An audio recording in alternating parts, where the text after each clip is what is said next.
بما ان عندي وقت وعايز افضفض معاكم شويه، تعالوا ناخد شويه اسئله من اسئلتكم ونرد عليها وندردش شويه مع بعض ونعرف بعض اكتر. الاسئله دي بتتكرر كتير عندنا في تو ميديا، واوقات كتير التيم بتاعي بيطلب مني اطلع وارد، بس انا ما كنتش بحب ده. ولكن تعالوا نفضفض مع بعض شويه، هنخسر ايه؟ اول سؤال من استاذه منى سامي بتقول لي: هو ليه بحس انكم شركه مغروره شويه، او حضرتك عندك غرور شويه في حته انك شاطر، مع اني بصراحه بسمع عنكم كل خير في شغلكم. مش قصدي اي هجوم، بس بجد بحس كده وعاوز اعرف السبب. بصي، هو الرد قصير جدا بس اكيد هيكون مفيد وهيرد على حضرتك. احنا ابعد ما يكون يا استاذه منى على الغرور، ولكن تقدري تقولي انها ثقه في نفسنا وثقه في نفسي طبعا. وبما انك سمعتي عننا كل خير، يعني لينا حق ان احنا نثق في نفسنا اكيد، ونكون عارفين ان احنا لينا قيمه في السوق، واننا كشركه تسويق مختلفين فعلا، وبنعرف بفضل الله نحقق مبيعات، وبنهتم جدا برضا عملائنا. يبقى ليه بقى ما نكونش واثقين من نفسنا؟ واعوذ بالله من الغرور، اكيد ربنا يبعده عننا. تعالوا بقى ناخد تاني سؤال، وتاني سؤال من استاذ خالد العوضي، وبيقول: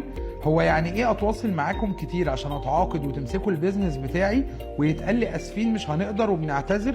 هو ده سببه ايه؟ وعاوز افهم ليه اصلا ممكن تتصرفوا بالشكل ده. بص يا مستر خالد، اولا انا بعتذر لك تاني بنفسي، ولو اعتذار التيم بتاعنا ضايق حضرتك، انا عايز افهمك سبب الاعتذار ده ايه. حضرتك كعميل اكيد لما تشتغل معانا هنستفيد من حضرتك بفلوس، ولكن اكيد حضرتك طالما هتتعاقد معانا هتكون محتاج مننا شغل مظبوط، وعاوز تعمل تسويق اكيد يحقق لك مبيعات، مش مجرد رسائل واعلانات وبوستات وخلاص. ولو احنا اعتذرنا ليك يبقى اكيد في مشكله في البيزنس موديل، واكيد حاولنا كتير مع حضرتك ان احنا نحلها، ولكن ما وصلناش لحل، زي مثلا ان اسعارك مش مظبوطه، او حتى الميزانيه التسويقيه بتاعتك ضعيفه. وقتها بقى احنا اكيد بنعتذر لك عشان ما نكونش سبب في خسارتك او اننا ما ننجحش معاك. واكيد وقتها هتقول عننا حاجات كتير وحشه، واحنا اكيد مش حابين ان ده يكون كلامك عننا. وبكرر لك اعتذاري تاني، واكيد يشرفني نشتغل مع حضرتك في اي وقت طبعا. بس كده كفايه بقى، ولو الفكره دي عجبتكم ابعتوا لنا كل الكومنت ورسايلكم، ونكرر تاني الفكره ونرد على اسئلتكم باذن الله. وما تنسوش بقى ان تو ميديا بتعمل تسويق بيحقق مبيعات، مش تفاعل ومشاهدات.